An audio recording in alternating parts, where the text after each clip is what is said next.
Hello everyone, welcome to DC teachers academy.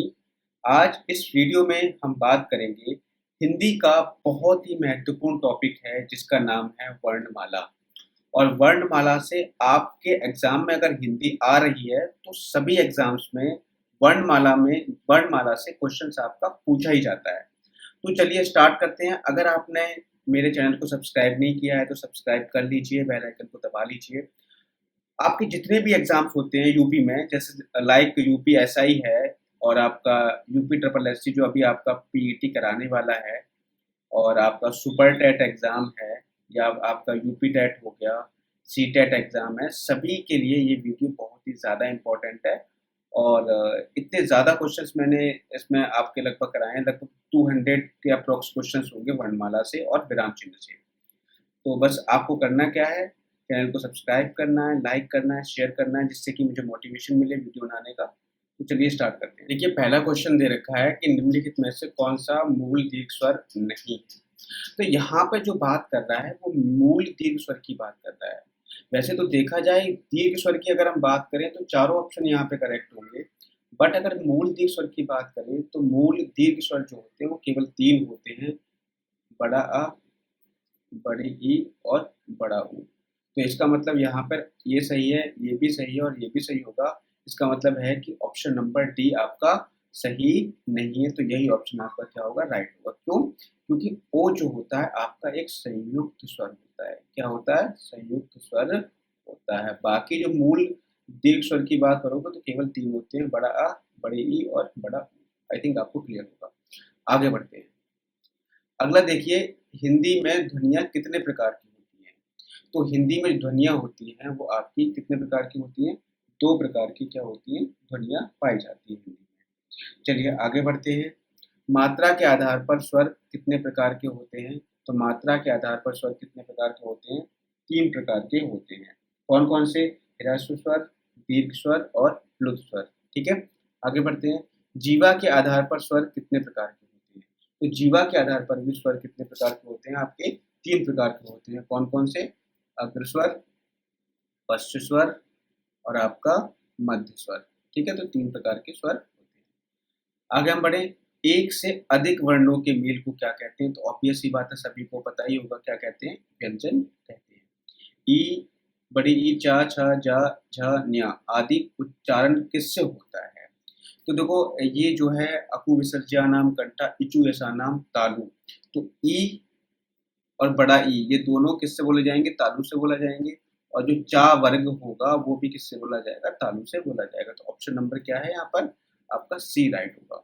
जिनका उच्चारण स्वतंत्रता से होता है और जो व्यंजन के उच्चारण में सहायक होते हैं तो उन्हें हम क्या कहते हैं? जो व्यंजन के उच्चारण में सहायक हो तो उसे हम क्या कहते हैं? आपके स्वर कहते हैं। ये बात आपको देखिए। अगला जो क्वेश्चन है, निम्न में से कौन सा दीर्घ स्वर नहीं है? तो अगर हम दीर्घ स्वर की बात करें तो दीर्घ स्वर होते कौन कौन से हैं आपको बता दे रहा हूँ। बड़ा आ, बड़ी ई, बड़ा ऊ, ए, ऐ, ओ, औ, ये क्या होते हैं? आपके दीर्घ स्वर होते हैं। तो कौन सा दीर्घ स्वर नहीं है? तो बड़ा ई भी है, बड़ा ए भी है और ए भी है। ई दीर्घ स्वर यहाँ पर नहीं है। तो ऑप्शन नंबर यहाँ पर क्या होगा? ए करेक्ट होगा। बी यहाँ से हटा देना, ये गलत दे रखा है यहाँ पर। ऑप्शन नंबर ए करेक्ट होगा। आगे बढ़ते हैं। निम्न में से अंतस्थ व्यंजन कौन सा है? तो आपको पता है कि जो अंतस्थ व्यंजन होते हैं उनकी संख्या कितनी होती है? 4 होती है। अंतस्थ व्यंजन 4 होते हैं। कौन-कौन से होते हैं? या, रा, ला और वा। ये 4 आपके क्या होते हैं? अंतस्थ व्यंजन होते हैं। तो ऑप्शन नंबर सी यहाँ पे क्या होगा? करेक्ट होगा। आगे बढ़ते हैं। निम्नलिखित में से कौन सा अल्प प्राण व्यंजन है? तो अल्प प्राण व्यंजन क्या होगा? आपका गा होगा। गा क्या होता है? आपका अल्प प्राण व्यंजन होता है। और अल्प प्राण व्यंजन होते क्या हैं? किसी वर्ग का पहला, तीसरा और जो 5वां वर्ण जो होता है उसे हम क्या कहते हैं? अल्प प्राण व्यंजन कहते हैं। ठीक है? तो अब देखो, पहला, तीसरा और 5वां। तो खा जो है आपका का वर्ग का दूसरा है, गा जो है का वर्ग का तीसरा व्यंजन है। तो यही आप ये क्या हो जाएगा यहाँ पर? राइट हो जाएगा। बाकी घा क्या हो गया? चौथा हो गया। ठा भी क्या हो गया? आपका दूसरा हो गया। तो ध्यान रखना, अल्प प्राण की बात करें तो पहला, तीसरा और 5वां ये क्या हो जाएंगे? अल्प प्राण हो जाएंगे। महाप्राण की बात करें तो किसी वर्ग का दूसरा और चौथा क्या होता है, महाप्राण होता है। आगे बढ़ते हैं। निम्नलिखित में से घोष वर्ण कौन सा है, कौन सा घोष वर्ण होता है? तो जा क्या है यहाँ पर आपका घोष वर्ण होता है। अब बात कर ले कि घोष वर्ण कौन से होते हैं। तो देखिए जो वर्ण हैं आपके स्वर तंत्र में उत्पन्न कंपन के आधार पर जो वर्ण होते हैं वो आपके कौन कितने प्रकार के होते हैं, दो प्रकार के होते हैं। एक तो होता है अघोष और दूसरा क्या होता है, सघोष। ठीक है, तो हम बात कर लें सबसे पहले कि अघोष क्या होता है। अघोष क्या है, अगर आप बेसिकली देखो तो किसी वर्ग का प्रथम और दूसरा जो वर्ण होता है वो आपका अघोष होता है। इसके अलावा देखा जाए जो फा है, शा है, शा, शा, ये क्या है आपके अघोष होते हैं। ठीक है, ये चीज ध्यान रखनी है। अब हमने बात की यहाँ पे घोष की, घोष को हम सघोष भी कहते हैं। तो हमने अघोष की तो बात कर ली, अब हम बात करेंगे सघोष। अघोष मैंने क्या बताया, अघोष में क्या था है, पहला दूसरा होता है, और सघोष में क्या होती है, तीसरा चौथा और पांचवा जो वर्ण होता है वो आपका सघोष होता है किसी भी वर्ग का। इसके अलावा देखा जाए तो जो जो आपका ढा होता है, ढा होता है, ढा ढक्कन वाला। ठीक है, इसके अलावा जा होता है, या, रा, ला, वा, हाँ। ठीक है, और जो सभी स्वर जो होते हैं, सभी स्वर किस में आ जाते हैं आपके, किसमें आ जाएंगे, वो आपके आ जाएंगे सघोष में। तो मैंने क्या बताया, तीसरा चौथा पांचवा। अब देखो जा क्या है आपका, चा छा जा, जा आपका तीसरा है, तो यहाँ पे ये आपका क्या हो जाएगा, राइट हो जाएगा। आगे बढ़ते हैं। निम्न में से ओष्ठ वर्ण कौन सा है, जो ओठ से बोला जाता है, तो ऊ कौन सा होगा, ऊ। जो सूत्र होता है अकु विसर्जन नाम करता है, जैसा नाम तालु, ये सूत्र जो है आपको याद कर लेना है, या आपने जैसे भी इन वर्णों का उच्चारण स्थान याद किया हो उस तरीके से याद कर सकते हो। तो ओष्ठ वर्ण का जो होता है वो कौन सा होता है, छोटा ऊ जो होता है वो ओठ से बोला जाता है। ठीक है, इसके अलावा ओठों से और कौन सा बोला जाता है, अगर हम बात करें तो ओठों से कौन सा बोला जाएगा, जो आपका पा वर्ग है, पा वर्ग भी कैसे बोला जाएगा, ओठों से बोला जाएगा। और ऊज यहाँ पे कैसे बोला जाएगा, ओठों से बोला जाएगा। ठीक, देखिए अगला जो क्वेश्चन है वो है आपका काकल्य वर्ण कौन सा है। तो देखिए काकल्य वर्ण जो होता है वो सिंगल होता है। हा को हम क्या कहते हैं, काकल्य वर्ण कहते हैं। ये आपको ध्यान रखना है, इसको रट लेना है। जो हा जो होता है वो क्या होता है आपका काकल्य वर्ण होता है। ठीक है, इसको आपको बस याद कर लेना है। आगे देखिए अगला क्वेश्चन है या का उच्चारण स्थान क्या होता है। तो या जो बोला जाता है इचु यसा नाम तालु, मतलब ये किससे बोला जाएगा, तालु से बोला जाता है। अगला जो क्वेश्चन है वो है रा का विवरण है। रा क्या होता है आपका वर्ष होता है, लुंठित भी इसको कहते हैं, सघोष वर्ण भी कहते हैं। इसके अलावा इसको हम अल्प प्राण व्यंजन भी कहते हैं। किसको, अल्प, क्या नाम है आपका, रा को। ठीक है, जो यारा लावा जो होते हैं, जितने भी अंतस्थ व्यंजन जो होते हैं वो आपके क्या होते हैं, अल्प प्राण ही होते हैं, ये आपको ध्यान रखना। और ऊष्म व्यंजन जो होते हैं वो आपके महाप्राण होते हैं। चलिए आगे बढ़ते हैं। अंतस्थ और ऊष्म वर्ण कितने हैं, अगर आप अंतस्थ को बुला दो, अंतस्थ कितने होंगे आपके, चार होंगे। ऊष्म भी कितने होंगे, चार होंगे। और 4 + 4 कितना आ जाएगा, 8। 8 आंसर यहाँ पर आ जाएगा। द्रग का वर्ण विच्छेद है, अगर द्रग को आप वर्ण विच्छेद करोगे तो उसमें क्या लिखिएगा, तो एक तो दा होगा और देसी वाला रा यहाँ पे आ जाएगा। फिर ये गा आ गया, गा के साथ में स्वर क्या लगा हुआ है, आ लगा हुआ है। ठीक है, तो ये चीज ध्यान रखना है। तो इन्होंने क्या किया है, जो द्रा बना हुआ है इसको इन्होंने दो भागों में तोड़ दिया है, द और प्लस यहाँ पे इसी वाला रा। और इसके अलावा गा जो होता है वो मूल रूप से गा में गा हलंत वाला प्लस आ में टूटेगा। ठीक है, तो ये आपका ऑप्शन नंबर ए करेक्ट होगा। आगे बढ़ते हैं, सघोष वर्ण कौन सा है। तो मैंने क्या बताया था, सघोष जो होते हैं वो आपके किसी वर्ग के तीसरा चौथा जो पांचवा जो वर्ण होता है वो आपका क्या होता है, सघोष होता है। तो यहाँ पे आप देखोगे पा, पा, बा, तो बा यहाँ पे क्या हो जाएगा आपका, बा यहाँ पर सघोष वर्ण आपका हो जाएगा। आगे हम बढ़े, ऊष्म व्यंजन कौन सा है यहाँ पे, ऊष्म व्यंजन आपका होता है शा शा शा हा। ठीक है, उद्यान का शुद्ध वर्ण विच्छेद क्या होगा, उद्यान का शुद्ध वर्ण विच्छेद क्या होगा। तो ऊ यहाँ पे ऊ के साथ आधा दा लगेगा, तो ऊ है प्लस दा लगेगा आधा वाला, फिर या, फिर आ का डंडा से मतलब क्या हो जाएगा, बड़ा आ जाएगा। फिर ना को अगर आप तोड़ोगे तो ना को क्या तोड़ोगे, ना पहलंत प्लस आ में तोड़ोगे, तो ये आपका ऑप्शन नंबर सी करेक्ट होगा। निम्नलिखित में से कौन सा टा वर्ग में नहीं है? तो आपको पता है कि जो टा वर्ग होता है उसमें टा ठा डा ढा अणा ये सब आता है, लेकिन क्या नहीं आता, धा नहीं आता। ठीक है, आगे बढ़ते हैं। हिंदी भाषा की कुल वर्ण लिपियां कितनी हैं? तो हिंदी भाषा की जो कुल वर्ण लिपियां हैं वो कितनी है, 52 है। इसको आपको ध्यान रखना है, इंपॉर्टेंट क्वेश्चन है। ठीक है, आगे बढ़ते हैं। जिनकी हिंदी केवल मुख से निकलती हो वे क्या कहलाते हैं? वे क्या हैं जिनकी हिंदी केवल मुख से निकलती हो? तो केवल मुख से निकलने वाले कहलाते हैं निरानुनासिक, मतलब केवल मुंह से निकलेगी, नाक का इसमें प्रयोग नहीं होगा। ठीक है, आगे देखिए। अर्धविव्रत स्वर है, तो यहाँ पे बात की जा रही है अर्धविव्रत स्वर की, तो कौन सा होगा, ए। ये यहाँ पे क्या हो जाएगा, आपका अर्धविव्रत स्वर हो जाएगा।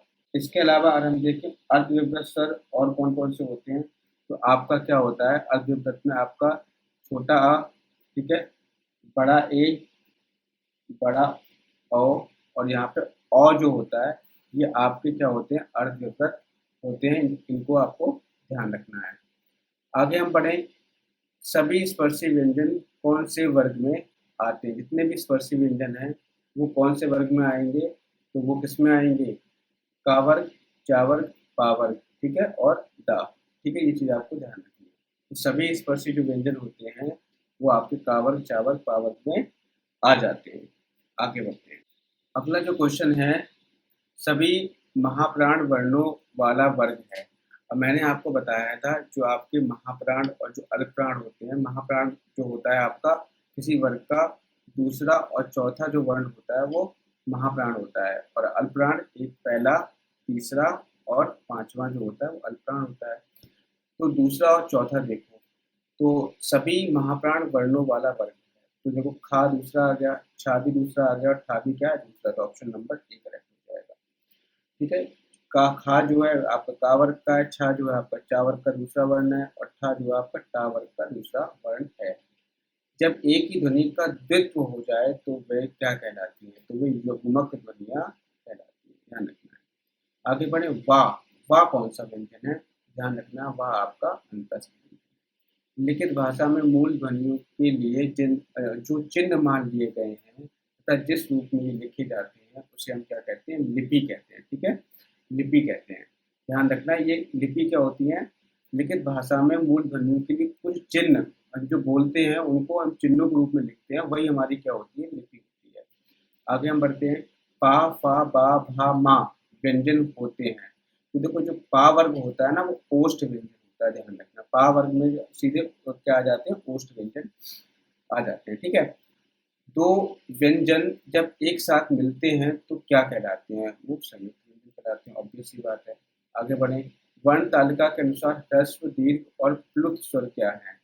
प्लुत क्या है, तो भाई स्वर है। ठीक है, ये क्या है, स्वर। मात्रा के आधार पर स्वर तीन प्रकार के मैंने बताए थे, ह्रस्व स्वर, दीर्घ स्वर और प्लुत स्वर। ठीक, स्पर्श व्यंजन कंठ ध्वनि, अघोष और महाप्राण। देखो स्पर्श व्यंजन भी तो मैंने क्या बताया था, स्पर्श व्यंजन जो आपका होता है वो का वर्ग होता है आपका, और आपका क्या होता है, का वर्ग से लेकर के जो पा वर्ग तक का होता है, का वर्ग से लेकर के पा वर्ग तक के जितने व्यंजन होते हैं वो सारे क्या कहलाते हैं, स्पर्श व्यंजन कहलाते हैं, पहली बार। ठीक है, तो यहाँ पर अगर हम देखा जाए, फिर देखो कंठ ध्वनि, कंठ से जो बोले जाने वाले ध्वनि है, तो कंठ से भी जो अपू विसर्जन नाम कंठा, यानी का वर्ग भी किससे बोला जाता है, कंठ से बोला जाता है। अब यहाँ पर बात आ जाती है भाई अघोष की। तो मैंने अघोष में क्या बताया था, अघोष वे वर्ण होते हैं जो किसी वर्ग के प्रथम व दूसरे वर्ण को हम क्या कहते हैं, अघोष कहते हैं। तो भाई देखो का अभी स्पर्श व्यंजन भी हो गया, कंठ ध्वनि भी हो गया और अघोष भी हो गया। ठीक है, अभी हम देखते हैं महाप्राण, क्या का महाप्राण कहलाएगा? महाप्राण क्या होता है, महाप्राण किसी वर्ग का दूसरा और चौथा होता है। तो का तो पहला है, ये तो नहीं हो पाएगा। गा तीसरा है, ये भी नहीं हो पाएगा। अब देखो खा, खा आपका दूसरा है, तो ये आपका हो सकता है, क्योंकि अब लेकिन घा यहाँ पर घा भी हो सकता है, लेकिन घा आपका क्या यहाँ पे क्या नहीं होगा, यहाँ पे घा को हम अघोष नहीं कह सकते। खा आपका अघोष भी होगा, महाप्राण भी होगा, कंठ भी होगा, स्पर्श भी होगा। तो ऑप्शन नंबर सी, मैंने सब बता दिया आपको। ठीक है, आगे बढ़ते हैं। दंत दंतोष्ठ ध्वनि कौन सी है? तो जो वाह है वो आपकी क्या है, दंतोष्ठ ध्वनि होती है। दंतोष्ठ में आपके कौन कौन से आते हैं, वा आ जाता है और एक फा आ जाता है, ठीक है, ध्यान रखना। आगे बढ़ते हैं। हिंदी वर्णमाला में ऊष्म व्यंजन कौन कौन से हैं? ऊष्म व्यंजन तो आपको पता ही है, श, श, स, ह, ये क्या है आपको ऊष्म व्यंजन है। हिंदी के जिन वर्णों का उच्चारण करते समय केवल श्वास का प्रयोग किया जाए उनको हम क्या कहते हैं, उनको हम क्या कहते हैं, अघोष कहते हैं, ठीक है। जिसमें केवल किसका प्रयोग किया जाए, श्वास का प्रयोग किया जाए, या हम ये कह सकते हैं अघोष वे वर्ण होते हैं जिनकी ध्वनियों के उच्चारण में स्वर तंत्रियां कंपन नहीं करती, ठीक है, उन्हें हम क्या कहते हैं, अघोष कहते हैं, ठीक। आगे चलते हैं। 11 लावा व्यंजन को क्या कहते हैं? तो ऑब्वियस सी बात है, अंतस्थ व्यंजन है ये तो। निम्नलिखित में से पार्श्व ध्वनि कौन सी है? तो पार्श्व ध्वनि होती है वो आपकी क्या है, ला। ला हमारी क्या होती है, आपकी एक पार्श्विक ध्वनि होती है, ये आपको ध्यान रखना है, इंपॉर्टेंट है, इंपॉर्टेंट मार्क कर लेना। कौन सी हमारी पार्श्विक ध्वनि है? तो ला हमारी क्या है, ये एक पार्श्विक ध्वनि है, सिर्फ सिंगल है, ये ध्यान रखना है। आगे देखिए, निम्नलिखित में से कौन सा अंतस्थ व्यंजन है? अंतस्थ व्यंजन कौन सा होगा? तो अंतस्थ व्यंजन क्या होता है, या, ला, ला, वा। तो ला क्या होगा यहाँ पे, निम्नलिखित में से कौन सा स्वर कंठ तालव्य है? मतलब जो कंठ से भी बोला जाता है और तालु से भी बोला जाता है। तो कंठ तालव्य कौन सा आपका होगा? तो यहाँ पर आपका ऑप्शन नंबर डी करेक्ट होगा, ए। जो आपका क्या है, कंठ तालव्य है, ए, ठीक है। आगे बढ़ते हैं। अगला जो क्वेश्चन है वो है टावर्ग उच्चारण की दृष्टि से किस प्रकार की ध्वनि है? टावर्ग उच्चारण की दृष्टि से किस प्रकार की ध्वनि है? तो टावर्ग जो आता है वो मूर्धन्य में आता है, ठीक है, इसमें आता है मूर्धन्य में आता है। तो ऑप्शन नंबर यहाँ पे क्या होगा, सी करेक्ट होगा। आगे बढ़ते हैं। निम्नलिखित में से कौन सा दीर्घ स्वर है? दीर्घ स्वर के बारे में बात कर रखी है, तो यहाँ पर आ क्या हो जाएगा, आपका दीर्घ स्वर हो जाएगा, ठीक। आगे बढ़ते हैं। अनुस्वार किसका कार्य करता है? तो अनुस्वार आपका विसर्ग का, चंद्र बिंदु का, पंचम वर्ण का या स्वर का? तो अनुस्वार किसका काम करता है, आपका ध्यान रखना, इंपॉर्टेंट क्वेश्चन है। अनुस्वार आपका पंचम वर्ण का कार्य करता है। जब आप संधि में पढ़ोगे, संधि पढ़ोगे तो आपको वहां पे ये क्लियर हो जाएगा, ठीक है। आगे बढ़ते हैं। निम्नलिखित में से कौन सा संयुक्त स्वर नहीं है? संयुक्त स्वर कौन सा नहीं है की बात कर रहा है। तो यहाँ पे ए क्या होता है, संयुक्त स्वर होता है, ये भी संयुक्त होता है, ये भी संयुक्त होता है, लेकिन ये ऊ क्या होता है, बड़ा ऊ एक अपने आप में स्वतंत्र स्वर है, तो ऊ यहाँ पे क्या हो जाएगा, संयुक्त स्वर नहीं होगा। निम्नलिखित में से कौन सा वर्ण दंत नहीं है, मतलब जो दांतों से ना बोला जाता हो? तो दंत जो ता वर्ग है आपका वो पूरा क्या होता है, दंत होता है। तो ता, था, दा, ठीक है, धा, ठीक। तो यहाँ पे आपका क्या आ जाएगा, ता, था, दा, धा। और जो ला भी होता है ये भी किससे बोला जाता है, आपका दंत से बोला जाता है, लेकिन या आपका दंत से नहीं बोला जाता है, ये आपको ध्यान रखना है। आगे बढ़ते हैं। हिंदी स्वरों का वर्गीकरण जब जीव के भाग के आधार पर किया जाता है तो निम्नलिखित में से कौन सा भेद इसके अंतर्गत नहीं आएगा? तो मैंने बताया था कि जीवा के आधार पर अग्रस्वर, मध्य स्वर और पश्च स्वर होते हैं, दूसरा स्वर नहीं होता है। अगला देखिए, निम्नलिखित में से कंठ ध्वनियां कौन सी हैं जो कंठ से बोली जाती हैं? तो कंठ से का वर्ग बोला जाता है, तो का वर्ग आपका का और खा हो जाएगा। निम्नलिखित में से उच्चारण स्थान के आधार पर मूर्धन्य व्यंजन बताइए। तो यहाँ पर उच्चारण स्थान के आधार पर मूर्धन्य व्यंजन, तो भाई जो मूर्धा से बोला जाता है वो आपके क्या होते हैं, टा वर्ग होते हैं। टा वर्ग के अलावा अगर देखा जाए तो डा और ढा भी क्या होते हैं, मूर्धन्य व्यंजन होते हैं। इसके अलावा ऊष्म का जो शा होता है, शा, ये भी क्या होता है, एक मूर्धन्य व्यंजन होता है। तो ऑप्शन नंबर सी करेक्ट हो जाएगा, ठीक है। निम्नलिखित में से अल्प प्राण वर्ण कौन सा है? तो अल्प प्राण मैंने बता दिया, जो आपका पहला, तीसरा और पांचवा होता है वो आपका अल्प प्राण होता है, ठीक है। तो भाई अल्प प्राण में आपके जितने भी जो अंतस्थ वर्ण होते हैं वो भी किस में आ जाते हैं, अल्प प्राण में आ जाते हैं। तो यहाँ पे अगर देखा जाए तो यहाँ पे ऑप्शन नंबर बी यहाँ पे क्या होगा, करेक्ट होगा। तो का पहला और गा यहाँ पे क्या है, तीसरा, ठीक है। तो ये आपके किस में आ जाएंगे, अल्प प्राण में आ जाएंगे, ये आपको बात ध्यान रखनी है, ठीक है। आगे बढ़ते हैं। निम्नलिखित में से नवीन विकसित ध्वनियाँ कौन सी हैं? तो नवीन विकसित ध्वनियाँ कौन सी हैं, ख और ग। यहाँ पे देखो, यहाँ पे बिंदी लगी हुई है, तो ये आपकी क्या है, एक नवीन विकसित ध्वनियाँ हैं जिसे नुक्ता कहते हैं, ठीक है। और यहाँ ध्यान रखना बाकी सब तो पहले से ही आपकी डेवलप्ड है। तो नवीन विकसित दुनिया कौन सी होगी? ऑप्शन नंबर ए यहाँ पे क्या होगा? करेक्ट होगा। ये चीज़ आपको ध्यान रखनी है। तो ये हमने यहाँ पर कितने क्वेश्चन कर दिए आज इस वीडियो में? आपके 50 क्वेश्चन हमने यहाँ पर कर लिए हैं। तो ओवरऑल हम यहाँ पर अगर वर्णमाला का देखा जाए तो कितने क्वेश्चंस करेंगे हम यहाँ पे? वर्णमाला के ओवरऑल हम करने वाले हैं 193 क्वेश्चन, लगभग अप्रॉक्स 200 क्वेश्चन यहाँ पर हम वर्णमाला के करेंगे। अगर आप इन क्वेश्चंस को कर लेते हो तो कोई भी ऐसा क्वेश्चन नहीं होगा जो आपकी वर्णमाला से यहाँ पर छूट जाएगा। ठीक है, तो आज के वीडियो में सिर्फ इतना ही रखते हैं। मिलेंगे नेक्स्ट वीडियो में नई वीडियो के साथ में। Thank you, have a nice day.